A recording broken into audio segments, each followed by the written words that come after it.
Boom! We are live. What are you doing, Jennifer Lacey? Just trying to keep my head above water right now. There's a lot going on. Well, when you're a world shaker, that's what happens, Jennifer I Lacey. mean, you're right. I think I do the best at that place. It's just I can't stay there. Like I've got to make sure I'm like taking time, but also doing these big things, but also like I'm ready for some of them to be done. Yeah, yeah. That's the hidden cost of anything is like, okay, yes, I want to play, and what are all the peripheral things that Yes. I got to do in order to play? Because meetings and calls and drafts and just everything. You Yeah. already know. You know the life. So today we're talking about how to leverage critical feedback. And so, folks, you already know if you're out there in the Omniverse, let us know you're there because we want to know if you're there. But as y'all start kind of dropping in and letting us know that we're not here alone, um, first, let's start with how did we get to the thing, and then we'll do some housekeeping. But how did we get to this topic?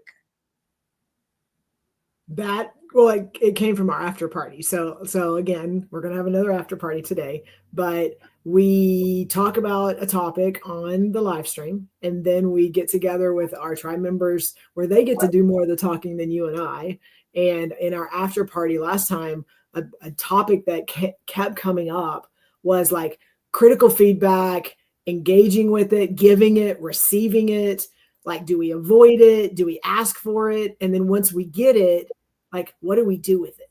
Like Yeah. in the process of getting it and receiving it, but also like what do we do when we're getting feedback that doesn't feel so good?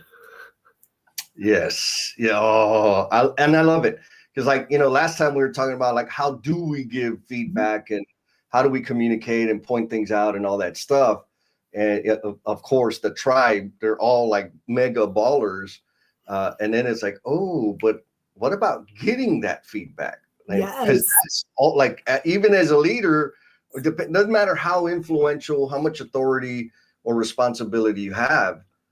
Feedback is, we all know, is super valuable, but it don't all taste the same. No, And so I'm excited to like dive yeah, it's into it. gonna be And good. It's gonna be a good conversation.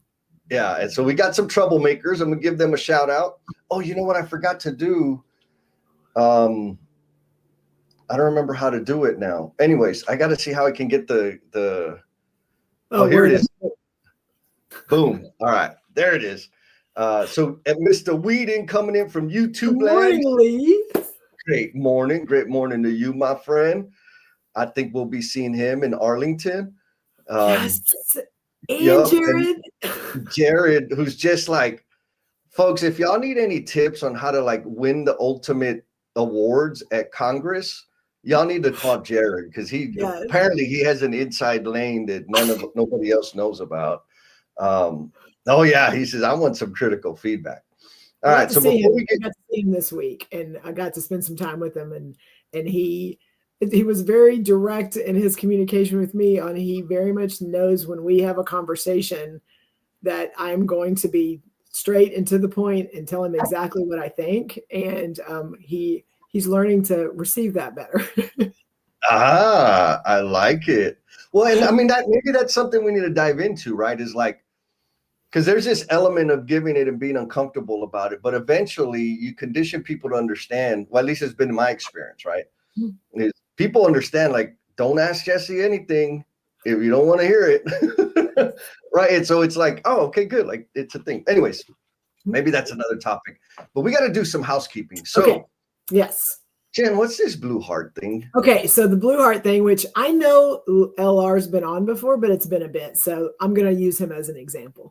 So if you have been in the background listening to us and haven't really engaged with the conversation, or we just happen to come across your feed and you see these two crazy people moving around on the screen and you started listening, We are asking you, if you've kind of been in the background but haven't engaged in the conversation, to drop a blue heart in the comments. And if that's all you want to do, that's fine. We'd rather you add some additional things, but if that's all you want to do, that's fine. Because what that does is that signals to us that it's your first time being on and that you've contributed. And so we can recognize you, because if you don't comment, we don't know you're there. But it also signals to our tribe that, hey, we got a new tribe member. And so they'll connect with you. They'll follow your content. They'll engage with you. And so it's kind of like a reciprocal benefit here for everyone. Yes, 100%. So folks, and when you comment or leave some emojis, leave your wisdom, ask your question, that is going to get your name in the randomizer. And so what that means, at the top of the hour-ish, we will be doing the raffle randomizer drawing. And if your name gets selected, you get a free pass to 1 month of Emotional Bungee Jumpers and Cultivation Crew. And this time, like, we just wrapped up the first segment of Quiet Contribution, which was amazing. It was so good. Like, there was a lot of really, really great takeaways, knowledge sharing, and I think aha moments for folks. And so the next one is going to be having how to like do direct communication, right? And how to have that clear, direct communication. Josh, now you know why you got asked that question. What's up, you crazy? Mr. Josh will be hanging out in Arlington also. So again, leave your comments. We're going to see you out there. If you're a blue heart, let people know so we can connect and continue to like support each other in the community, because, you know, that's how we get better. We get better together. Miss Heather says, Jennifer Lacey, hitting nerves is great for growth. Yep. All right. Formal introduction for Mr. Whedon. He says, Fort Lauderdale, Florida. Builder seeking to improve is never finished. Each product, each day, each choice is a chance to refine our craft. 10-4. All right, folks. So here we go. Let's just dive into it, Jen. I have one question. So I'll put this one out there to the Omniverse.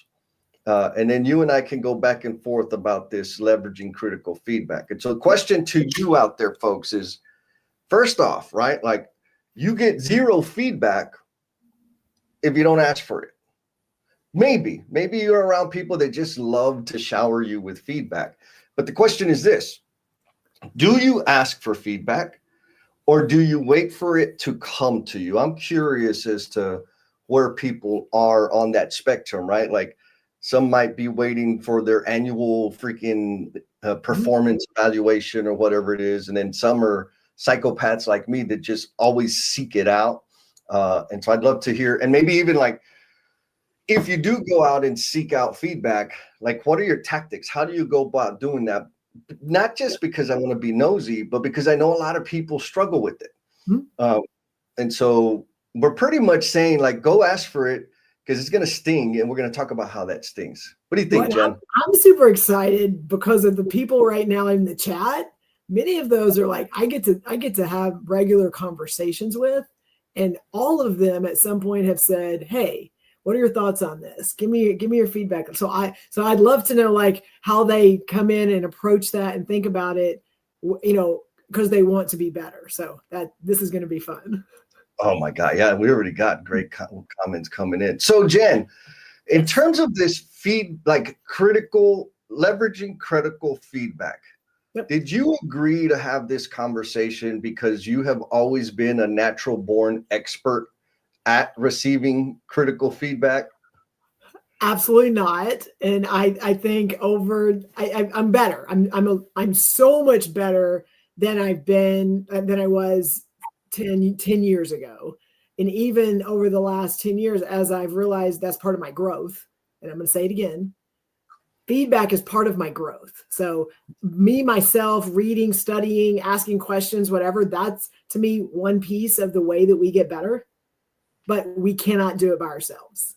And so when I realize, yes, I can go learn, I can get certified, I can do all the things, I also have to engage with other people that are doing things that I want to be doing, or they're in spaces that I know that are important for me. If I can go and ask them stuff and let them, I'm going to say it, critique, or even get, like tell me things that I'm doing right or wrong. One, it's asking, which you said, asking, and then it's like, okay, then what? And that's been my, I guess, the biggest growth for me, evolution for me, is there's been some really not nice, critical feedback that I've received. And early on, immediately defenses and armor and guarding, and who are they to tell me? Like, I mean, even though whether I asked for it or not, like that was where I was at, because I was working hard and I was doing the things I was supposed to do. So like, why should they pick me apart? And that was where I lived for a long time, because again, I wasn't quite where I am now. And I think when I realized that no matter what they give me, it will help me. And when I got to the point to where it was, and you give me stinky feedback, you even say, Jennifer, this is going to be stinky. Like, you give me that ahead of time. Like, I'm about to say something and it's going to be really stinky. Like, people do that, I hate to say, because they want you to get better. I don't think people give you feedback because they want you to suck and be worse. So like, that's kind of one way that I look at it. Okay, so I agree. Generally speaking, people are giving you feedback because they like under the idea that they're helping you get better. Yeah. But I'm also going to say, and we're definitely going to dig into this. Yes. There are some people that their feedback has nothing to do with me. I would agree with that. I'm not even arguing with that. Yes. They want. Yeah. And it's like, I should change the whole thing. And it's like, okay, why? Like, I'm not arguing. Help me understand, like, what impact is that going to have? Like, is it going to make things better? Like, what is it? Oh, I just don't like the way it is. Like, oh, awesome. Right. So I will take that under advisement, put that in the suggestion box. Yeah. And so it gets kind of, and I think that's one of the reasons it's valuable to have this conversation, because being defensive about receiving critical feedback cuts you off, right? You're not going to be able to receive and get the polish up your blind spots if I'm always defensive to critical feedback. And then at the same time, I don't have to be open and take action on every tidbit of feedback, because not everybody understands. Well, I'll say it this way. Very few people understand my goals, my intent, the direction I'm headed. And so often their feedback, it takes me 10 degrees off course. And so I have to discern whether it's actionable feedback or not, and also not get defensive, right? And so there's a lot of trip hazards in it, which is why I'm glad we're talking about it. Let me add that. I know you got comments already, but I think what you just said, I'm gonna simplify it in how my brain works. Jesse, you are entitled to your opinion. You are entitled to come to me and say, this is what I see and this is what I think, and then I get to make a choice. Yes. And that's how my brain now processes, again, who it is, the experience they have, the mode they're in, like all the things that play into me getting to decipher how credible is it, and is it on my path? Like, to me, that I get to go through that, but they are allowed to give me their feedback and their opinion if that's where I'm at. Yes. Oh, so beautifully said. So, man, we got a bunch of people in the comments. Good. Come on. Up, folks. So, like, the question is, do you ask for the feedback or do you wait for it to come to you? And before I go to some of the responses, I want to do some shout out, because we got some people that are awesome cameos. So we got the chief marketeer, Steve Martin. And he's doing a shout out to Jody Bird, who is a Blue Hearter. Welcome, Jody. Let's see, where's Jody at? I saw her. There she is. Miss Jody, how you doing? She says Blue Heart. So y'all already know, attack, swarm her, make her feel welcome. or she's make a her. CPSM, which means she's a marketer, which means she's in the Laura space and the space that we've been swimming in. So welcome, Jody. Is that this Laura? That is that Laura. What's up, sister? She brought the gang today. Watch out. We're going to be getting some marketing feedback later on, I'm sure. And then my super awesome, cool friend, Dr. Carrie. She's like, I'm not a coffee drinker, but let me grab some and buckle up. She was here last time. You already know, Carrie. We're like, we came to bring it. And I know you got salt, so let us know what's up. She brings the real talk for sure. Yeah. And then you know her. Oh my gosh. Yes. Hello, Heather. Yes, Heather. Heather's really good. She's gotten so much better at receiving feedback. Like she is open and asks for it. So she is one on her path that we have seen growth in. Yeah, beautiful. Oh, look, and we got Mr. Byron. Byron says, good morning, gang. So Byron, heads up. I've got an update coming out Monday, Tuesday-ish about registration for Congress. And we finally had a big uptick. And so we got to close the gap, man. We want to set an all-time national global galactic record. So folks, if you haven't signed up, you need to sign up. Anyway, oh my God, we have a party going up. Okay, come on, bring it. So this Heather, where is she? Her answer is, it depends on the situation. If I'm getting enough feedback, I don't ask. If I'm not getting any, I start asking repeatedly. What do you think, Jen? I mean, to me it is situational, but I think it's situational not on what I'm receiving, but on me. So if I'm a person that needs constant feedback, am I signaling to the people that that's what I need, or am I just sitting there and getting mad because no one will give me feedback? So to me, that's how I look at it. 100%. And it's a conversation. Like, I love the way you framed it, because I have this conversation a lot with people. Like, Jess, I need some insight. And what do you think? And, I work for so-and-so, my team leader, whatever. They never really give me feedback and And I'm like, okay, like, is there some training for him? I'm like, well, maybe, but how often have you asked for feedback? What do you mean?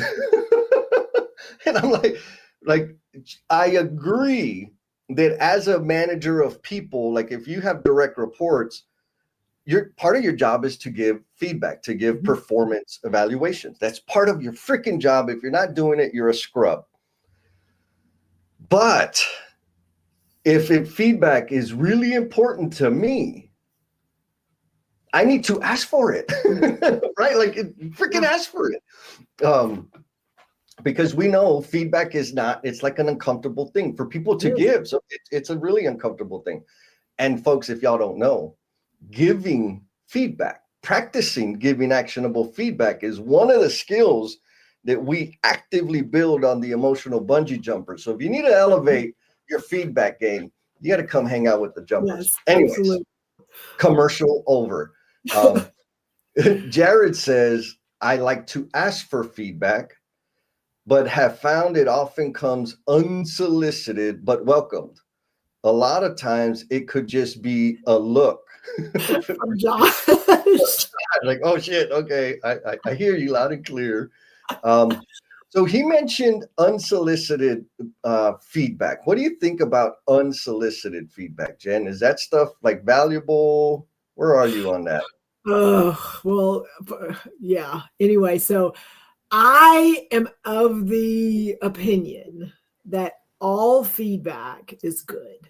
Now, not good because now it makes me a better person, or good because now I can go and do bigger and better things.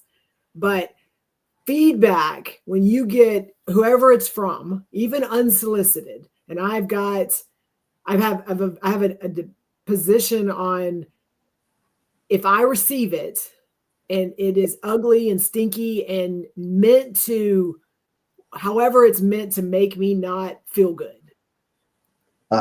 I get to choose how it impacts me.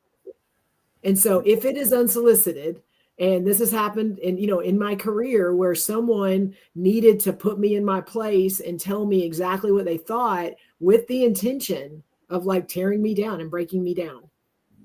Mm-hmm. And This was during my growth period. So when it happened, and I mean, I was upset. It was emotional. It was one of those where I'm just like, dang, I'm not doing anything right in my mind. And when they got done, and I could tell they were just like, okay, now I've done this. I said, thank you.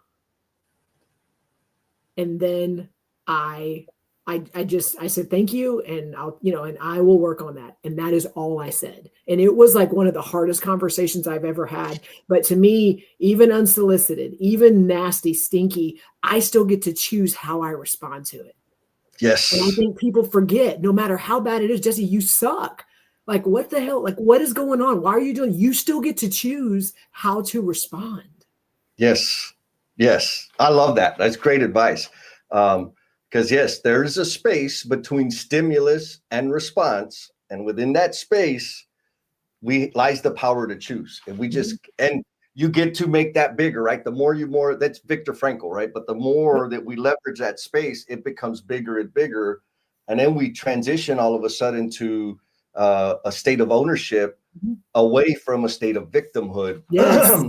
I love that, Jesse. Like dig into like the victim mentality, how much that derails us from our path.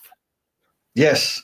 Well, I mean, that like totally, it's because I can choose, right? Just like I chose to stop believing in Santa Claus, I can choose, or actually, I'll say it this way. We as human beings, we are assigners of meaning. We assign meaning to anything and everything. And what that means also is like, it doesn't mean that it means a particular thing. I assign meaning to it. And so if I assign meaning to Heather being offensive to me and trying to, demean me in front of everybody else, that I decided to say, this is what she's doing. I'm a victim. My feelings are hurt. She needs to stop. Mm-hmm.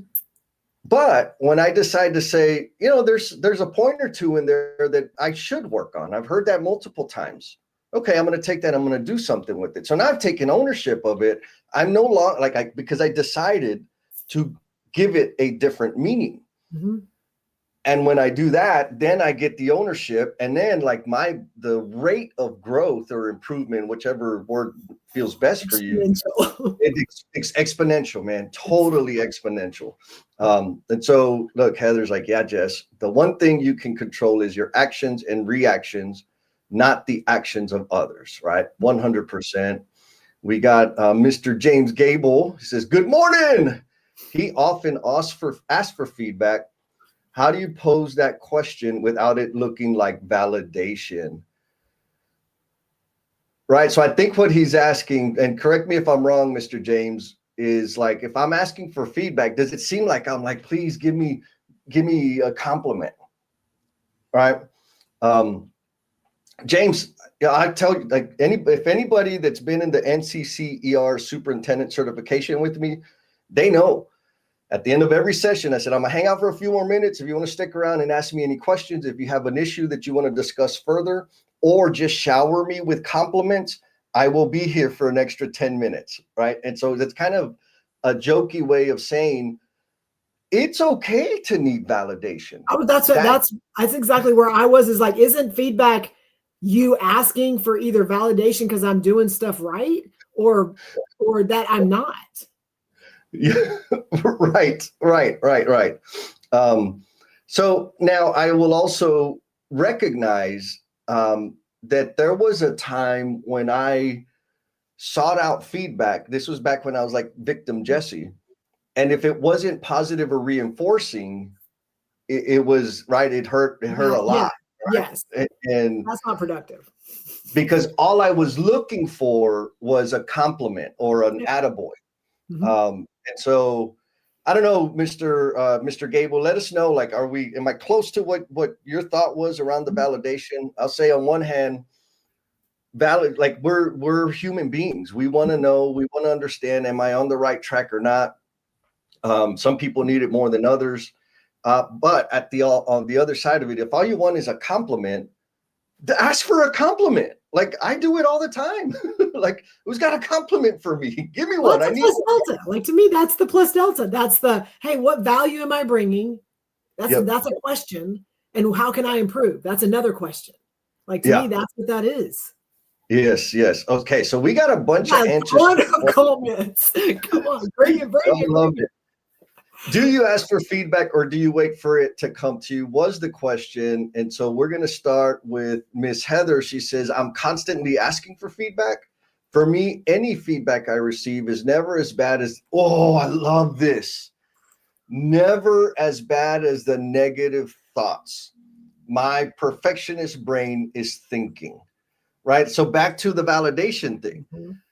When my brain is filling in all the blanks with all of my assumptions and my insecurities, that's a dangerous place to be. And so when I'm wondering, I just ask, like, hey, example, back when I had a real job, I felt like I was failing miserably, right? It was a new job. I'd been there less than a year. It was a gigantic transition for me professionally and personally. And so I'm having coffee with my boss, and I just straight up told him, I said, hey man, I really need to know, like for real.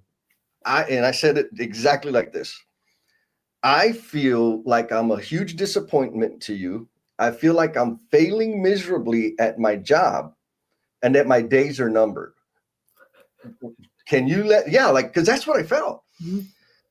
And he looked at me and he's like, what are you talking about? And I said, well, you know, when we're all out in a group, you and I don't have a lot of conversations, and you're not really engaged or fully aware of like the nuts and bolts of what I'm doing in my region.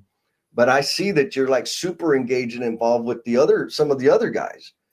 And my interpretation of that is like, oh, I must be like playing at kindergarten level, because he doesn't have time, right? Like this was my interpretation of it.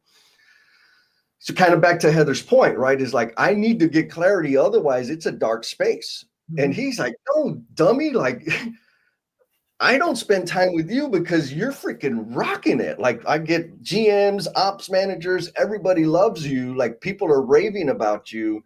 So I'm just leaving you. Like, that's why. I'm like, oh, and he was, smart guy. He's like, but clearly I can't, like, that's not okay. I need to have check-ins. I'm like, yeah, man, that'll help. So anyways, that little story to reinforce what Heather said, because like if you're in that dark space, get clarity, ask the question, man. Mr. Whedon says, always seeking feedback in conversation. One of the most powerful statements after one says something that starts as a feedback loop is tell me more. This empowers the person to open up more. So when you're getting, I mean, that's I'm going to, like the way I leverage that tactic is when somebody says, hey, I don't like that thing, or that thing didn't work out so well, or, I didn't read, whatever it was, like it's a critical element. Like, oh, okay. Like, tell me more. Instead of saying why, because why can kind of feel defensive, right? Or accusational. Can you tell me more about it? And then I'll get some of like really actionable details. Because for real, telling me you don't like something does not help me get better. Right? You like probably won't take action on anything on it if you don't tell him the reasons. Oh man, the freaking comments are flooding in. All right, so I'm going to rush through this. Steve Martin says, during continuous improvement pursuits, it is crucial to solicit feedback. # cheat code. Asking for feedback on all the feedback equals a path towards better. Amen to that. Josh says the receiving feedback part is generally easier for me. And I reckon, like, folks, if you don't know, not everybody receives feedback well. Like I always thought it was a non-issue. It is. It's an important thing. And so Josh is like, yeah, it's fine with me because I know how little I know. A lot of humility there. The challenge for me is giving the feedback without derailing someone's emotional state. I like that. And maybe we'll touch on that. Walking the tightrope of helping people grow and not making them feel defeated. Holy moly, Jen. What? That's a whole show. What are you talking about? Oh man. Okay. And then Jared Wilson says the unsolicited feedback isn't a bad thing for me. I believe it comes because people know I want and need it. So that's an excellent point, right? If you've created the conditions to help people understand, like, man, just give me your feedback whenever, all the time, every time, then the unsolicited feedback is a non-issue. And just so y'all know, unsolicited feedback for me, it triggers an instinctual, like, what the hell are you telling me? I didn't ask for that. Because I don't understand, like, where's that coming from? I have a naturally defensive instinct against unsolicited feedback. And so if you've ever given it to me, I question or I'll challenge it. And it's not because I'm like, I don't want to hear it. It's a thing. I think it comes from my upbringing or whatever. And also from too many people that, you should, here's my favorite, right? I do a lot of live stream podcasting things. They're like, you should try this thing. There's a thing. Like, oh, okay. Like, have you used it? Oh, no. Then shut the hell up, fool. Like, you should read this book. Well, have you read it? Well, I just started. Like, come on. Already. No, but I saw a commercial about, like, oh my God, get out of here. Oh my goodness. On your unsolicited feedback, I want to, I guess, add to what I've learned, because I've had people that have given me unsolicited feedback on, like, you're doing too much, Jennifer. You got too much going on, or why do you, this is it's taken away from this, like, again, unsolicited, but they're observing and seeing things. And another kind of filter I have to put through my thinking as people are giving me, they have no idea. They have no idea all the things and the why and what my path looks like and where I'm going. Like, and it's not selfish. It's like, and it's not egotistical. It's that I have to remember that, so that they're seeing one little thing here or one little thing there, going, like, how do you even get your job done? Like, and those are conversations that I've had, like you're doing too much. And I probably am doing too much, but in my mind, I see the big picture. I see how they all fit together. They're just getting glimpses of one or two things. And I've got to take that into account and not get defensive and not go, you don't know, get an attack and all those things. I've got to help. I don't have to help them understand it. I've just got to know where they're coming from, be able to, acknowledge it. And then I just keep moving on. Yes. Oh man. Okay. It's because here's the other thing, right? Is a lot of times the feedback that people are giving us is coming through it's not a lot of time, every time it's coming through a different spectrum, it's through a different lens, right? Through a different vantage point. And is very unlikely that they really understand your perspective at all. And so, for me on the other end, when people are asking me for feedback, I'm like, okay, hold on, I got a lot, but what was it you were trying to achieve? Or what's the thing that you want to focus on the most?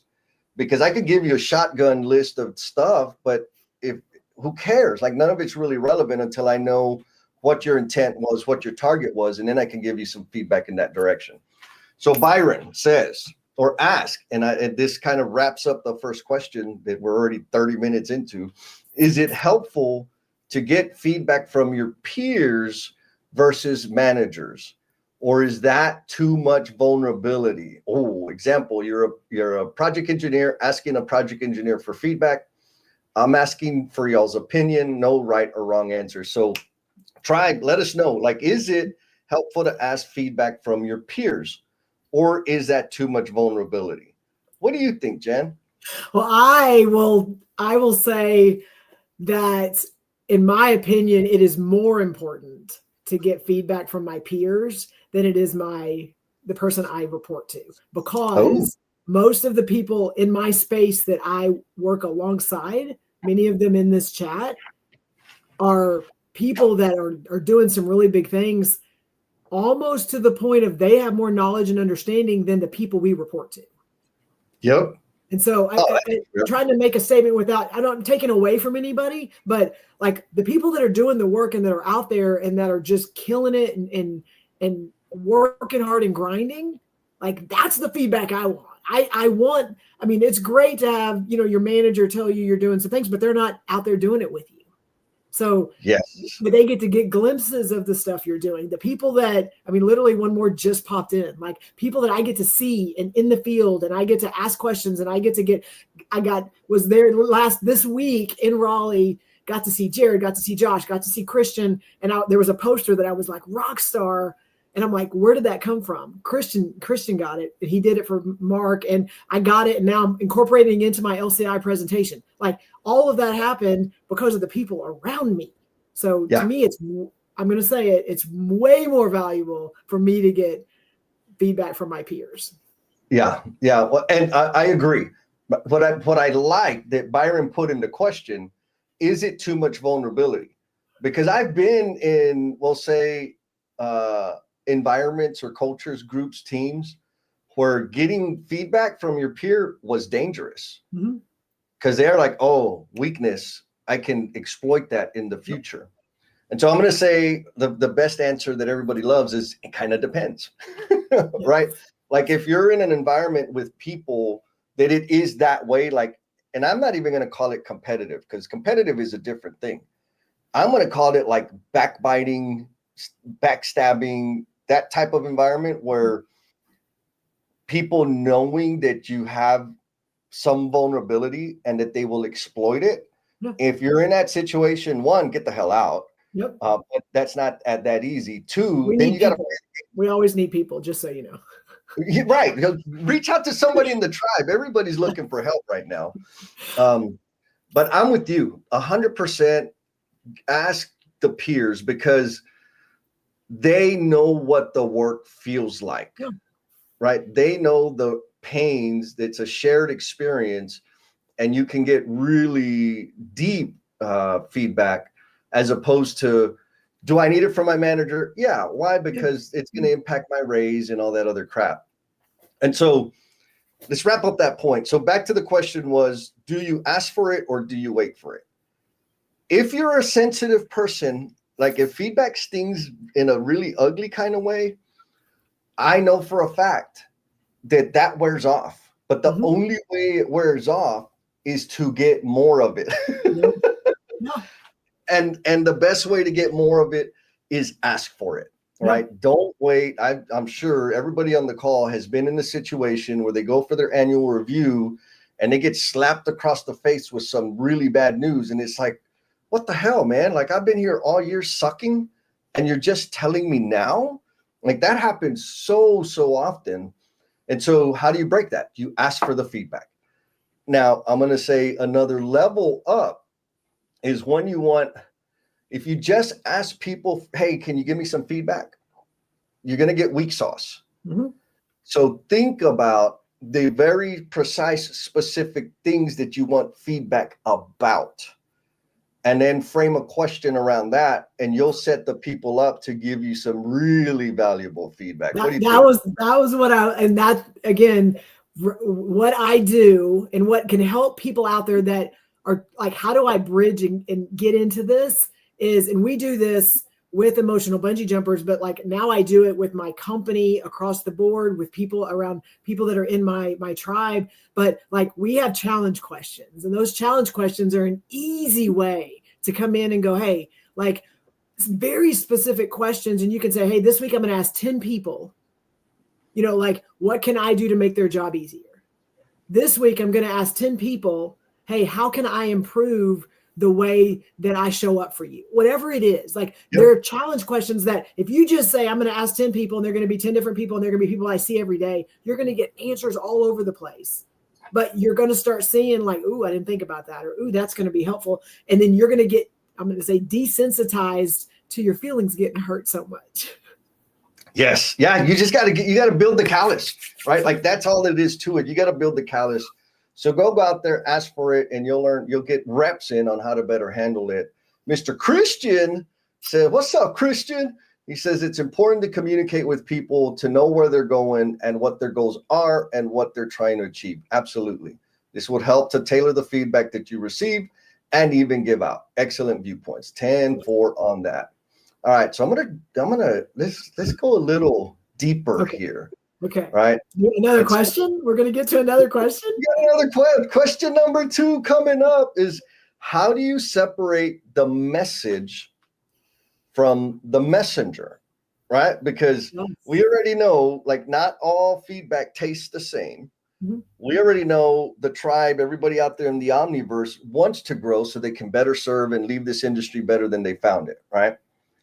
But sometimes some really valuable feedback comes from a voice that is less than welcome. And so, tribe out there, how do you do that? How do you separate the message from the messenger? Or do you struggle with it? Like, is it a difficult thing for you? I'll tell you, that is the thing I struggle with the most. Because if you don't know, I am super judgy and super critical all the time.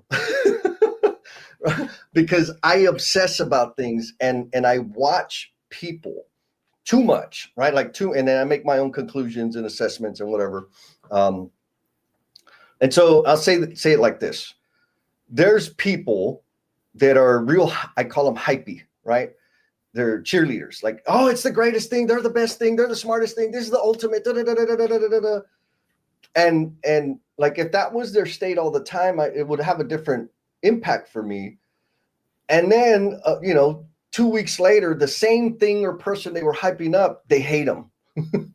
And I'm like, those people, when I shouldn't say those people, when I see that behavior in an individual, my brain, that goes into the dead to me list, meaning their feedback has no value to me, right? Like, so when they come and give me feedback, I struggle to separate the message from the messenger, because I'm like, this is the same clown that was talking about her coworker that's the ultimatest, bestest thing in the world, that now is complaining about their coworker, the same coworker that's super lazy and doesn't know what the hell they're doing.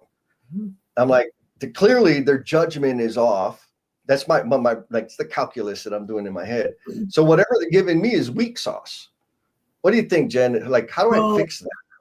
I have a lot of opinions about this. So one, I'm going to relate it to how I look at it. Is you and I talk a lot about when we are change agents. There's a lot of things that we're doing in this industry that are trying to change the way construction has been done, because we know that we need to do better. And you and I talk a lot about when we're in conversations and people are resisting and they're fighting and they're angry and they're attacking, they are angry and attacking and judging the change, not the person so much delivering it. But it seems like they're attacking the person delivering it. And so understanding that they're attacking the change helps me, even the way I approach some of the things that I'm trying to do better. And so I think for me, when the feedback, when I think about feedback coming from someone, is I think that where they're coming from a space and they are giving me their feedback on something, whether I ask for it or not, and something has caused them to say that, to have that opinion. Yeah. And you said it at the beginning, and I want to go back to, like, it doesn't always mean it's about me. Yes. And I think for me, when I think about the messenger and the message, like, I have to be strong enough in where I'm at to then ask myself, like, okay, where is this coming from? And, what's causing them to say these things? And I still get to make a decision on what I do with it.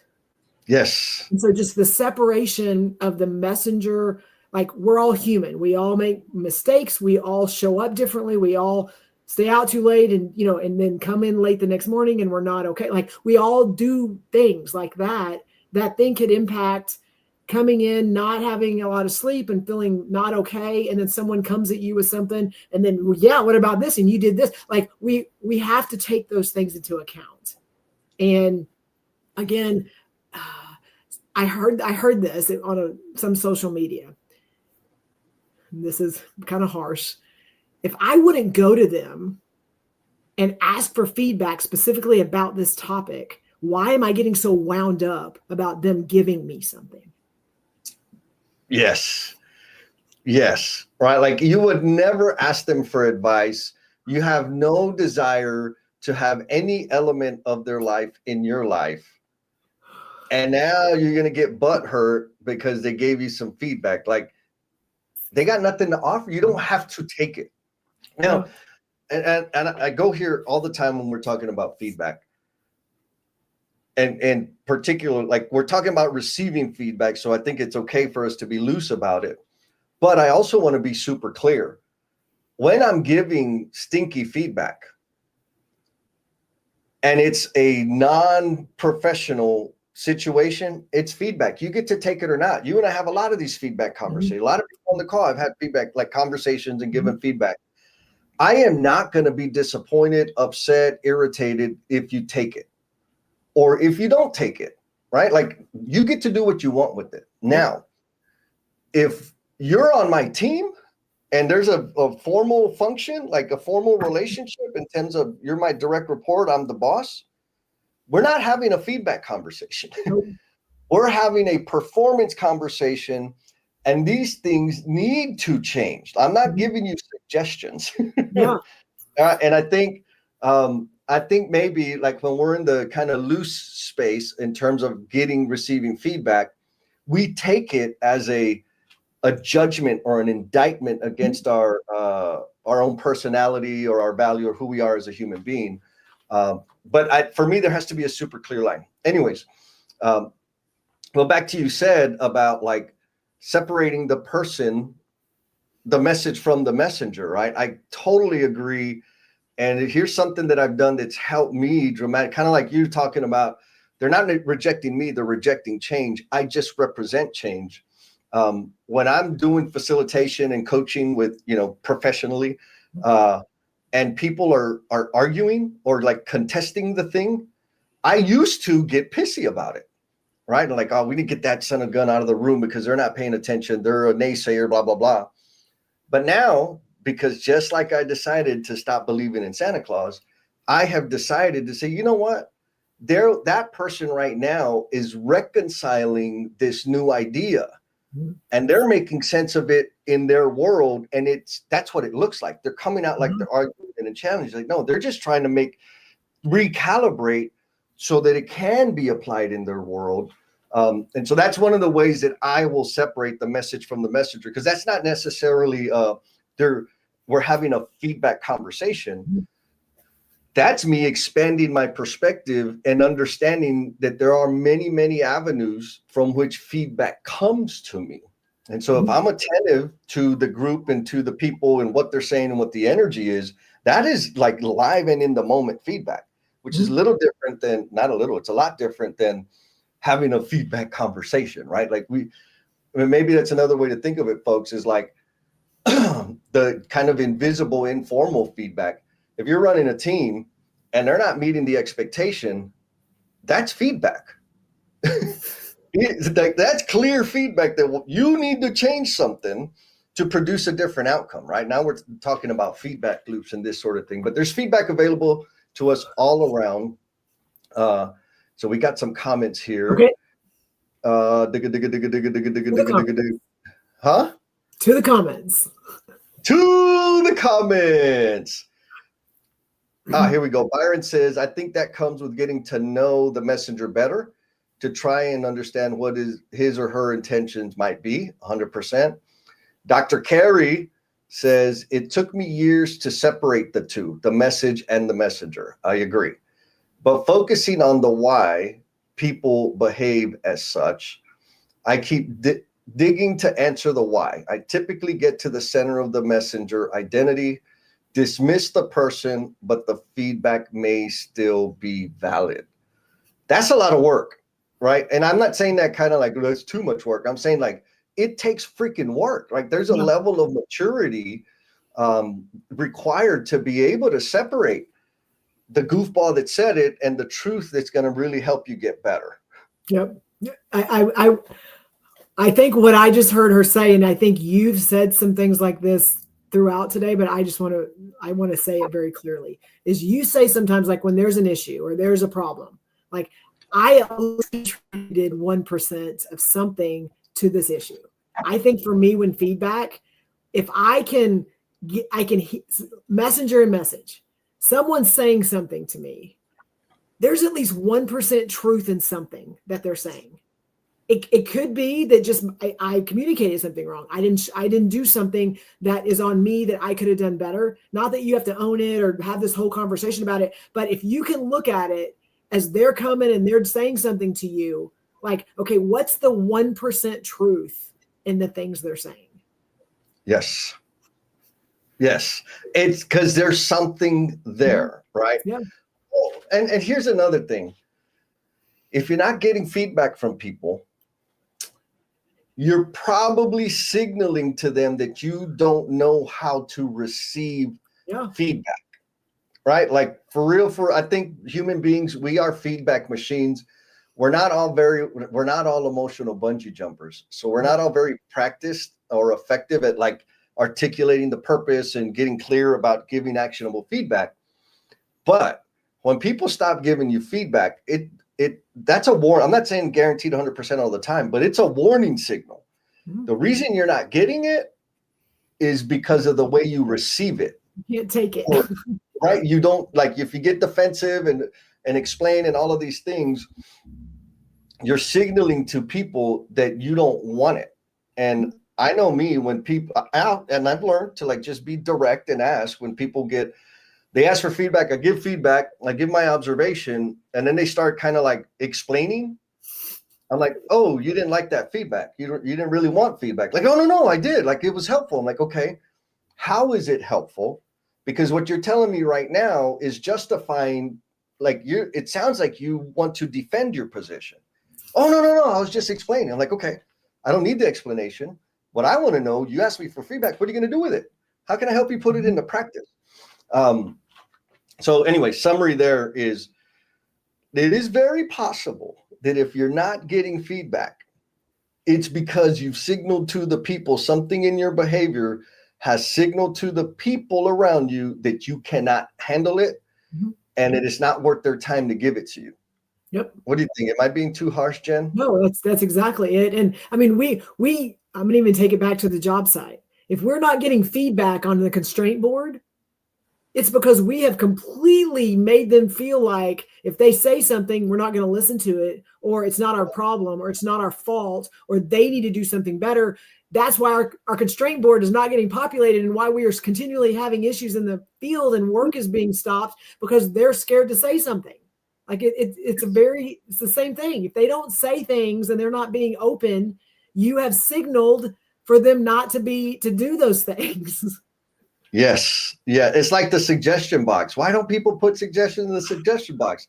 When's the last time we took action on one of them? Yes. Never. That's why, ding dong. And Heather says, that is a missed opportunity to continuously improve, which is a nice segue to the next question. Byron, shameless plug. He says, I just wrote a newsletter about receiving feedback called Be Teachable. This is exactly what I was talking about. So I'm assuming, Byron, that's a newsletter on the LinkedIn. So if you can figure it out, drop a link of that bad boy in the chat, because people clearly are interested in this topic. This wasn't planned, but I know Lee Whedon also referenced the coaching habit. Yep. And I had it on my bookshelf. So again, he said this is a great opportunity too for asking and receiving feedback from a leadership perspective. Like, again, just another plug for another resource out there. Absolutely. And I'll add, like, that book, if like all of this is like too much, like, oh my God, this sounds so complicated, and feelings and all the bull, like all of that, there's too much humanness going on. That book has some like scripts that you can just start practicing that'll change the game. It's not just about like receiving feedback. It's also like, as a manager, how do you transition from solutionizing and being the fixer all the time to reintroducing your people to their agency and helping them become autonomous and independent in terms of operating within their responsibility. So solid. So if someone can put the link in the chat, that'd be good. Just, it would tie everything together on just the link to that book, The Coaching Habit. But again, thank you, Lee, for that reference. Totally. Now, Heather says, missed opportunity to continuously improve. which can be an addiction. And so then it's an affliction. It's an affliction. Well, I don't know about you. For me, it's an addiction. How do you decide, Jennifer, which critical feedback to take action on? And same question for you guys out there in the Omniverse, but like, how do you discern which one you're going to do and which one you're not going to do? Well, again, it's how we define critical feedback. So I think that's first. It's what is critical? Does critical feedback mean you're completely derailing and just dogging me and telling me that I'm stupid? Like, people will take that as critical feedback. I do not. That's unsolicited feedback that I don't need to do anything with. Critical feedback is someone that I have surrounded myself with, my board of directors, the people that I have put in a space that I value what they say, that they have a body of work that I know they're coming to me with a place of they're going to help me grow, they're going to help me improve, they're going to help me evolve. And they are specifically giving me something that's going to help me move forward. Yep. So feedback, again, people will say it, they'll do it, and I can listen to it and I can acknowledge it. But critical feedback to me is, how is that going to help me continue to, again, serve my purpose and help me be the person that I'm supposed to be and move me along the path that's going to get me to where I want to go? Then, and it's not that I negate everything else, it's just not going to help me. Like, I may need to change this or I may need to change that, but it is not relevant to the path that I'm on. And if it's not, then I don't need to take action on it. I can acknowledge it, I can respect them, and I can, again, value maybe something in the future that they say that does impact where I'm going and my path I'm on. But if it doesn't, and they're not in that, I'm going to say it again, that board of directors, that group of people that when they say things, good, bad, indifferent, stinky, like make my heart hurt a little bit, when they say things, I know where it's coming from. And I know that they want me to do better. Nice. So what I heard is there's 2 filters. So folks, like, this is OG level. Write this one down. You have a filter in terms of, you've already decided there's this group of people, right? Trusted resources that you've decided, like, these people, you went and cultivated that, whoever that is, and said, what these people have to say is extremely valuable. You put in some work to help them understand what your goals are, what the target is, that, like, all the things. And so when it comes from that space, it's like, this is gold. I don't have to filter it. Like, if it comes from, and many of them are in this feed, when they say something, like, I know they're watching, they're paying attention, they know what I want to do. Like, I need to really listen to what they're saying. Yeah. Oh, I think that's solid, because I mean, here's the downside is, if you don't have that, then you're kind of victim to anything and everything and everybody coming in a million different directions, right? Let's see. I think we got a comment. Heather says, yes, it is, Jesse. You gave me some of the most impactful feedback, that not all problems need to be fixed. Yes. And so thank you, Heather, for pointing that out. And that's kind of the point here, right? Is, for me personally, I agree 100%, right? I am the fastest problem solver in the galaxy, Jen. You want to know why? Why? Because I am an expert at deciding that shit just ain't a problem sometimes, right? The fastest way to solve a problem is to decide it ain't a problem. Yeah. And so now, there was a time where I responded to every bit of feedback. And I was running around crazy, trying to make everybody happy, trying to make sure everybody liked me, trying to make sure I didn't disappoint anybody, and it was exhausting, and I made zero freaking progress. So similar to you, I have my advisory council, and those people, when they give me feedback, it's like, okay, like, they have been recruited for this specific purpose. There has to be something here. Suck it up, deal with it, figure it out, dig deeper, whatever needs to happen there. Now, and on the same note, and I'm sure folks out there in the Omniverse have had this, where you have somebody that has lesser authority, they're your direct report or whatever, and they give you feedback that's like, ouch. The one that comes to mind is, I was walking a project, and I noted, like, it was a thing that was always kind of in the back of my head. And this one day I had a little extra time. This is way back in the day. And so I asked one of the guys, I said, hey man, like, y'all freaking know everybody's story, you know, their kids and like their interest and like you talk to everybody, the painters and the drywallers. And it's like, nobody talked, like, I don't know people that way. Like, why? And he straight up said, he's like, oh, because you're a jerk. I was like, what? He's like, yeah, you're an ass. Like, people don't, like, you don't even bother to stop and talk to our team. You just come in, do your business, start problems, write people up, fire people, and leave. And I remember in that moment, like, I'm gonna write your ass up for insubordination. Like, that's what went through my head. And I was like, oh shit, like he's right. Like when he pointed out, dude, when you show up, you just go to do whatever the thing is. You execute the task and then you leave. Like, of course you don't know people. And because of the work that you do, nobody wants to talk to you because you're that guy. And so to answer the question, right, how do I decide which critical feedback to take action on and what do I do with it? He pointed out a blind spot to me that was important. Like, I didn't want to I know when I want to make people not like me, and I'm good at that. Mm-hmm. I didn't want to be doing it by accident. And I was doing it by accident, and he helped me see that. And so I'm like, okay, phenomenal feedback. But clearly, I don't know how to do it better. Mm-hmm. And so I asked, like, right there in the moment, I'm like, all right, bro, what should I do? Because I don't want that to be the case. And it is beyond me. Like, why wouldn't, like, tell me what to do? And he's like, are you freaking? I was like, yeah, I'm serious. Like, I don't know how to handle this. And he says, well, Jess, you could just like shake people's hands and then like say hi to the guys, to our guys, like start there. I'm like, and of course my brain was like, well, wait a minute, it's going to take an extra 8 minutes. And then I'm like, okay, but you know what? It's going to be a well-invested 8 minutes. And so for me, I love the idea of like having an advisory council or your own personal board of directors, because you've curated the environment and the people from the sources of that feedback is going to be.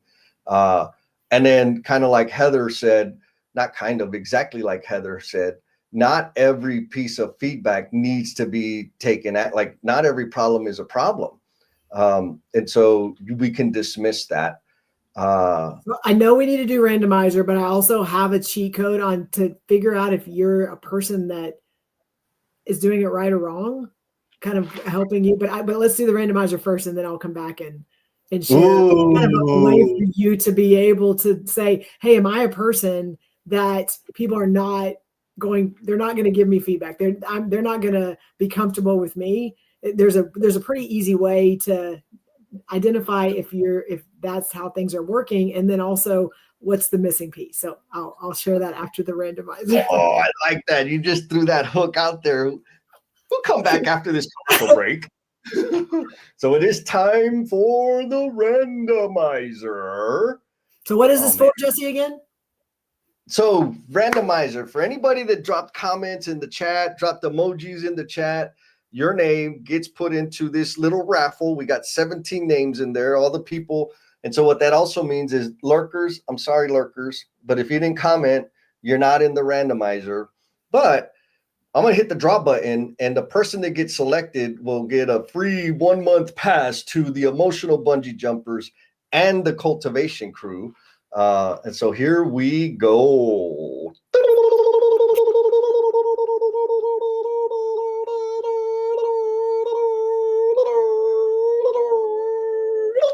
Heather Jones. All right, Miss Heather, you already know I will hit you with the calendar invite and get you to come hang out with us because you are the coolest. Congratulations, Heather. How do I get out of here? All right, now we're back. All right, Jen, so you dropped the hook, you dropped the teaser out there. Let's close that loop. Otherwise, people are going to riot on us. Yes. Okay. So you said you go on the job site, you're doing your work, you go up to them and you're like, hey, Why are you able to do this and that doesn't happen to me? So if your job or your role is where you're on the job site or you're in spaces or you're going to events and you are only walking up to people, that no one is coming up to you. Ooh. Like, and it's one of those things that you can be aware of it and people not even know that you're paying attention. But if you walk into a room and you're like, okay, where do I need to go? What do I need to do? Okay, I need to go talk to that person. Like, if that is how you function and you don't get stopped on the way. You don't get distracted because someone over here going, hey, come over here, I want to introduce you. Like, if all you're doing is going up to people and people are not coming up to you and wanting to be in your space and wanting to have conversations with you, you're probably doing it wrong. I'm just going to say that. And mainly because you have not built relationships. You have built a connection with someone because it was forced, because it's your job, it's your role. There's a connection there. So I'm saying I could go up to someone and I know them and I can have a conversation with them. But if people are not coming up to you because they want to interact with you and they want to engage with you and they want to talk to you, you are probably doing it wrong. Yes. There's something about your behavior, your regular actions that has signaled to people, do not approach. Yeah. Ding, ding, ding. Oh my goodness. All right. I am dropping the link to the after party in the chat, folks. Yes. So if you don't know, we'll be having an after party to get your feedback, critical feedback or positive feedback. And also just have a deeper discussion. We had a lot of great comments. I mean, too many comments to like bring up on the screen, but we can expand the conversation. Love to get your takeaways. And not usually, like all the time, the conversation at the after party leads or informs what the next conversation is going to be on the live stream. Carrie says, that's a really helpful assessment of self. Yes. And so I'm going to go with my closing thought, and then I'm going to hand it over to you, Jen, so you can take us home. Okay. And my closing thought is this, because I know we got so many ballers on the call, meaning people that have big influence, big responsibility, and we're like in rarefied air, right? Like we don't have a lot of peers. Yeah. And we need or want feedback, value feedback from people that are aspiring or growing up the org chart, that, you know, are direct reports, or maybe not direct reports to you specifically, but they're earlier in their careers than we are, right? And so, and I got this from one of my former CEOs, and he's like, and he did it spectacularly because he's the freaking CEO asking for feedback. And the typical thing is, hey, do you have any feedback? What could we do better? Like, no, what am I going to say? Unless you're crazy like me, of course, I said what I had to say. But a lot of times we do that, and we forget that our voice, our words are amplified by our positions and titles. We think we're just the same goofy person, right? Like, I just always think I'm this super hot plumber from San Antonio. But that's not what everybody sees all the time, right? Yes, they see the super hot part, but there's all this other credibility they assign to me, blah, blah, blah. And so there's a natural barrier between really valuable feedback from people that I am trying to contribute to and support and develop. But I can't access it because of the power dynamic. I know it's a lot of words. And so if you're in that position, or rather, when you're in that role and you're trying to get, and you really want to get some actionable feedback, critical stuff from people that have less stature than you in the organization, the one thing that I'm going to recommend to you is frame the question very specifically, right? Like, or be clear. There's a little bit of vulnerability for you. Like, hey, look, I recognize, like, I'm not as connected with the field as I want to be.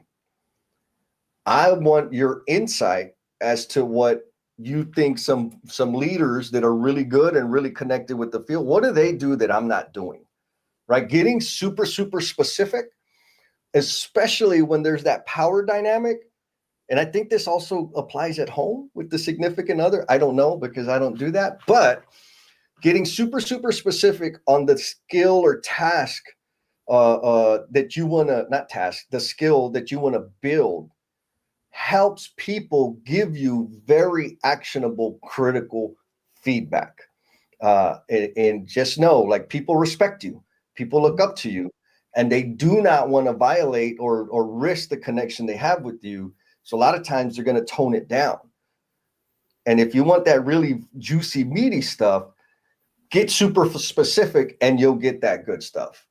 Yes. Oh my gosh. Yes. That was good. That was really good. Yes. So I think mine's more a summary of some points that were made today. So I'm going to talk about weak sauce, trust, or truth, and action. So weak sauce, I really want to focus on when you are the person giving some of the stinky feedback. Like when you start with you should, you need, you know, when you start with the word you, it is automatically in a place where they're not going to receive it well. I'm just going to tell you. So like pose it as a question. And I know you're still giving feedback, but just, I can give you feedback and go, what do you think? What did you see? What did you feel? You can start it with a question that then opens the gate. You're receptive to what they're saying, that then you can ease into some of the things you need to talk about. So just an easy thing to think about. Don't start your feedback with you. You should, you need all this. Like just really think about what is the question that I can start with. The second one is truth. When someone's giving you just stinky, nasty feedback, make yourself look at and listen to what they're saying. What is that nugget of truth in this? Yes. Like it may be you or maybe them. This happened to them and this is where they're coming from. Or I did this, and because of that action, this is where this is coming. Like what is that nugget of truth? Because it will help you separate messenger from message. Yes. And the last one is action. Is you get to choose. You get to choose what you do once you get that feedback. And like you are empowered to make that decision. Good, bad, or indifferent, it doesn't matter. You still get to choose. So they don't get to give you feedback. And then again, you are accountable to that. You get to choose what you're going to do with it. And think about those things when you're in those situations. That's all I got, Jesse. Oh, I love it. So one more thing you reminded me. If you want to keep that feedback faucet open, and I do this a lot, and it feels uncomfortable, but super valuable, is even like, doesn't matter, stinky, really great feedback, unsolicited, specifically asked for. When I get feedback that's like, ooh, I will report, like I don't have to. But I put it in the practice. I will report back to the person and say, hey man, last time you pointed out whatever, I tried it and this was the outcome. Thank you for that. Most of the time they don't even remember, but I remember, and 100% it keeps the faucet open. So I think that's an extra. You don't have to do it. I don't think you lose anything by not doing it, but try it, see how it feels, because it starts forming that like, oh, now we're going to play for real. We're going to elevate our game. So Jen, I think you picked the walkout music for today. So we're gonna do the dance. And folks, the link for the after party is in the chat. You don't have to dance. You don't have to have your video on. We just want to hear your thoughts, your perspective, your takeaways, and get some insight as to what we might be talking about on the next time. Yes. So, all right, it's time to do the dance, Jen.